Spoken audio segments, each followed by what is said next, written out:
Apa ni bang? Itu apa you? Kamu tengoklah ini caranya. Lain kali kalau kamu jual burger, kamu buatlah roti john sekali. Ya. Kenapa muka aku dah besar ni? Tak apa. Yang besar dia orang suka tu. Apa yang kita? Mana ada lah orang yang suka. Dia kata yang kecil tak sedap katanya kan. Kau tak mahu sekali kecil? Ya, teman. Okay, kamu buat burger, kamu tenanglah buat roti john sekali.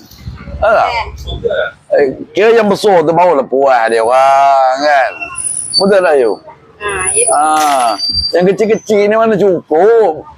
Buat geli je. Tapi nampak tu suka yang kecil. Apa dia? Nampak tu suka yang kecil. Tak tahulah. Tak tahulah yang itu lah. Lalu setengah orang lah. Dia orang banyak suka yang besar lah. Ikutin.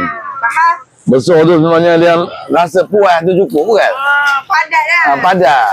Masukkan tekak tu apa ngam-ngam je kan? Hari ni tu kau puasa kerja nak? Hari ni? Hari ni tak tahu nak buka apa je. Hei! Oh puasa lah. Dah kenyang lah. Apa dia? Ekon. Sayang sikit. Naik pun tak? Oi. iPhone. Aku nak ada tu. Saya nak ekon. Datang ke sini dekat kampung Taman Datuk Harun. Dekat mana kan? Jalan Medan 12. Jalan Medan 12. Datang orang ramai. Kita ada 2 minggu lagi. Berkedai apa? Wah, tu boleh terang-terang tu. Kamu tu.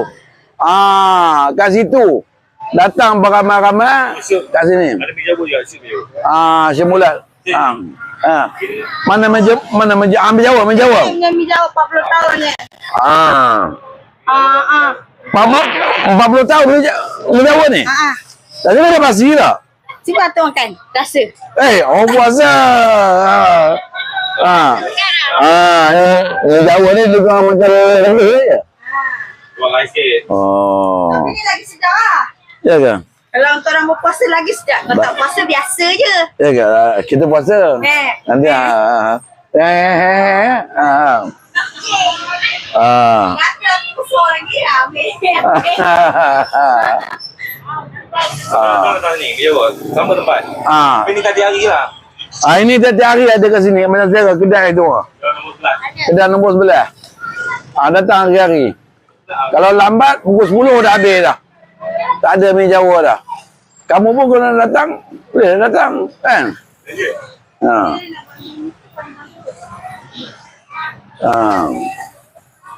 Ini ngapa kamu potong? Panjang boleh ya? Panjang ke terus lah. Kau potong je lah. Kenapa potong? Silap. Panjang sangat. Tapi setengah orang suka yang panjang. Ini kita cari yang suka yang pendek. Jatuh dah suka yang kecil kan. Kita cari suka yang pendek. Kalau pendek, takut tak sampai. Ya, tak sampai rasa. Tak sampai rasa, tak sampai ke kuntum tu tau. Cuma nyanyi nganga ada minyak ni. Okay. Puasa tak boleh. Puasa tak boleh ya? Boleh. Lepas buka boleh tak? Boleh lah. Masuk sini lah. Masuk sini ya? Nak buka apa sini ada? Mak Ayu masak banyak. Bagus juga. Masuk sini ya? Boleh. Kau nampak sikit kepuasaan atuk tu. Nak tengok juga. Sebab tahu dah nampak. Mestilah puasa. Sebab tahu dah nampak kepuasaan itu. Kepuasaan. Orang benar-benar puasa tak tinggal lagi tau. Alhamdulillah Rabbil Alamin. Amin.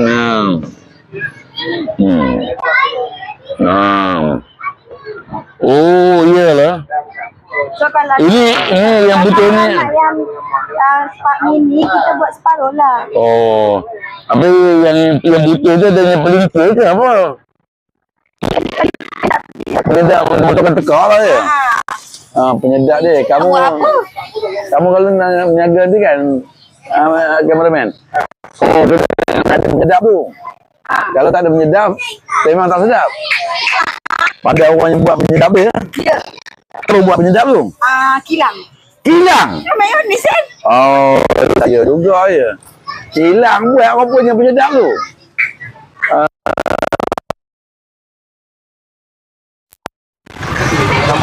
Dah nak habis dah bawang ni. Ada. Jangan buat malu lantaran. Agak.